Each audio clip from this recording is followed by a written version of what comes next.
Há um tempo, instalei esse tipo de cerca, porque estávamos preocupados com a grande queda. Agora que o pequeno Brown já anda e corre por aí, isso tem funcionado muito bem. O problema é que esses degraus também são perigosos. Então, gostaríamos de encontrar uma maneira de isolar essa parte de cima do jardim para manter o pequeno Brown longe das partes perigosas.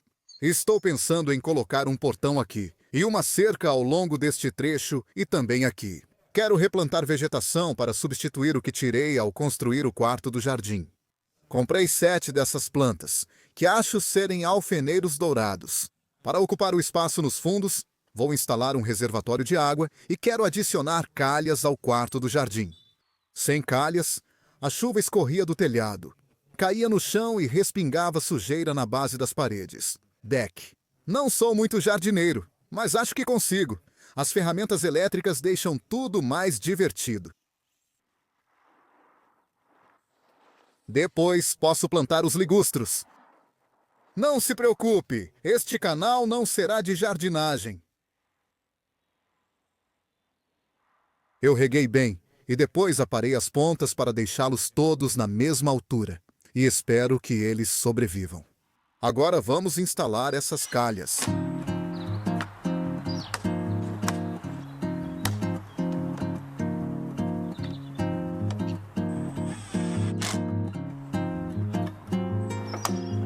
Recentemente, vi um truque em que você pode dobrar a calha exatamente onde quer cortar e depois bater com a lâmina de uma faca.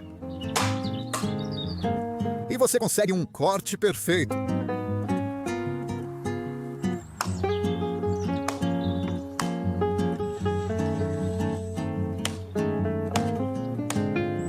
Esta laje antiga vai ser a nova base para minha caixa d'água.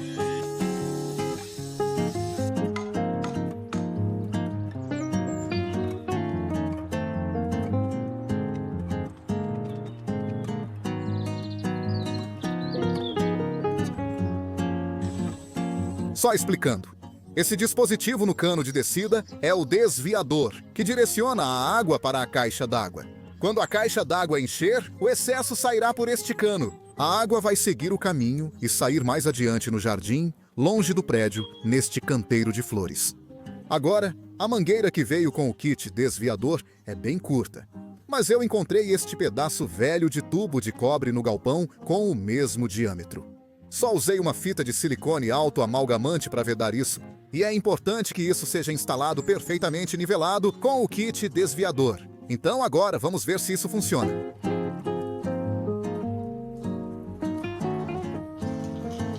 Excelente! Aqui embaixo, acho que tenho alguns postes antigos reaproveitados.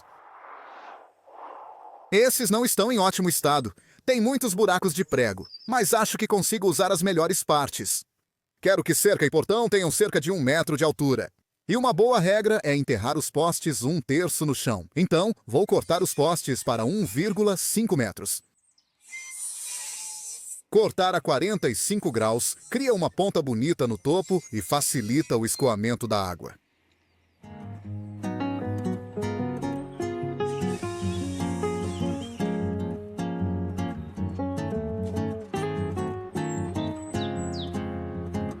Eu tenho um pouco dessa tinta betuminosa sobrando, então vou usá-la para revestir a parte de baixo dos postes.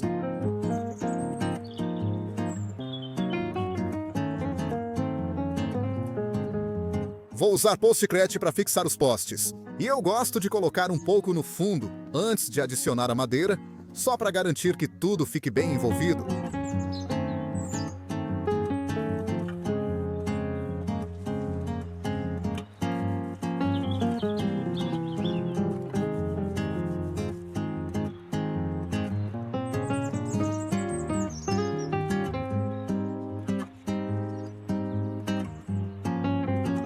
Eu gosto de formar um declive ao redor do poste para ajudar a chuva a escorrer para longe da madeira.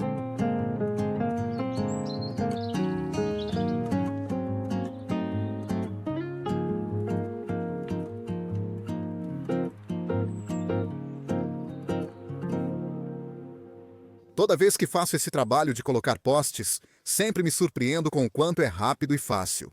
E isso se deve principalmente ao concreto para postes. É um pouco mais caro do que usar concreto, e você pode argumentar que não é tão resistente quanto o concreto, mas com certeza economiza muito tempo. E para esse pequeno trabalho, usei 4 sacos no total. Então o custo foi em torno de 22 libras. Nada mal.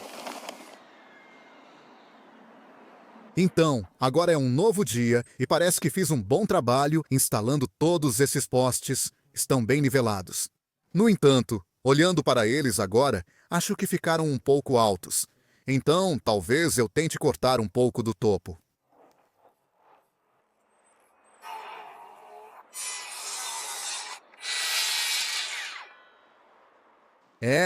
Acho que assim ficou bem melhor. Agora só preciso decidir quais materiais vou usar para fazer minha cerca. Estou pensando em usar este pedaço de madeira tratada 3x2 para fazer 2 trilhos de sustentação. Tenho várias ripas de telhado reaproveitadas. E tem muito mais de onde essa veio, e vou usar essas para fazer as ripas. Se você não sabe o que é um toco, trilho é. Basicamente ele tem um corte em ângulo em uma das bordas para permitir que a água da chuva escorra. É comumente usado em cercas. Então, depois de cortar os trilhos no comprimento, vou fazer esse corte em ângulo e vou precisar fazer isso em 2 passadas, para evitar sobrecarregar o motor da serra de bancada.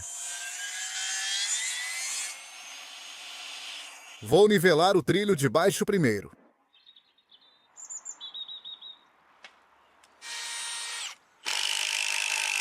E depois vou colocar alguns parafusos de concreto longos de 150 milímetros. Principalmente porque eu não tinha parafusos longos para madeira, mas sempre funcionaram bem e são resistentes. Depois posso escolher o comprimento das ripas e deixar um bom espaço acima do chão para evitar umidade quando a grama crescer. Primeiro, eu corto as pontas de cada ripa para deixá-las limpas. Inclino a serra a 45 graus e alinho onde quero cortar. Em seguida, preparo um batente simples para me permitir fazer um corte. Gire a peça 180 graus e faça outro corte para criar uma ponta precisa.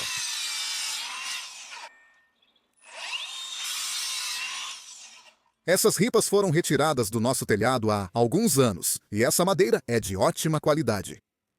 Gosto de começar de um ponto central e expandir nesse trabalho.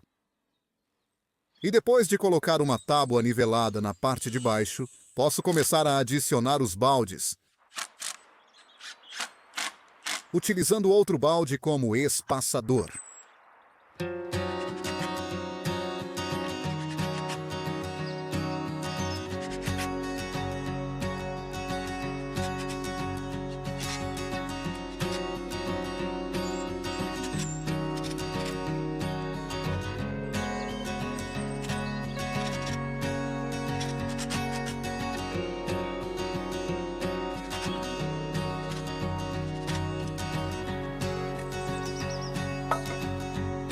Agora vou fazer o portão usando ripas de telhado rosa de 50 milímetros para trilhos e reforços.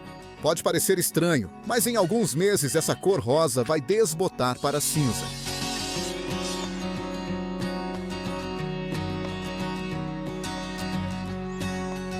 Como o portão é largo, vou adicionar 2 reforços diagonais, que devem ir do lado da dobradiça subindo na diagonal para sustentá-lo corretamente. Uso um pedaço de ripa como espaçador sob a barra inferior para alinhar todas. Uso cola para madeira externa, deixando o portão forte e rígido.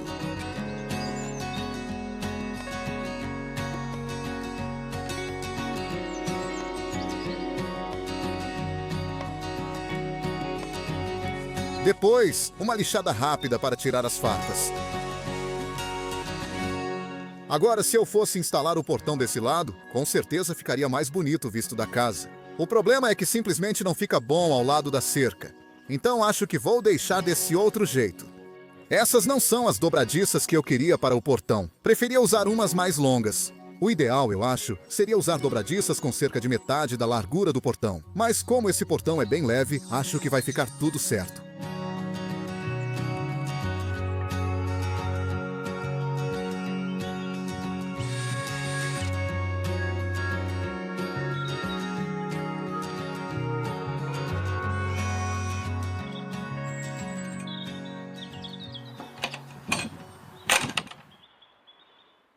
Quem acompanha o canal sabe que não sou fã de preservador de madeira, pois não acredito que funcione bem. Tenho um vídeo sobre isso. O link está na descrição. Eu tinha um pouco guardado no armário. Recomenda-se usar isso em madeira tratada sob pressão após cortes. E então apliquei uma camada de óleo de teca, que ajuda a repelir a umidade, além de nutrir a madeira e deixá-la com uma aparência melhor. Como você viu, isso funciona muito bem e foi bem barato. Todos os postes e ripas foram reaproveitados. A madeira 3x2 foi sobra de um projeto anterior. Gastei libras 22 no concreto, libras 15 em dobradiças e trinco, 30 libras no reservatório, 50 libras nos componentes da calha e 100 libras nas sebes de privé.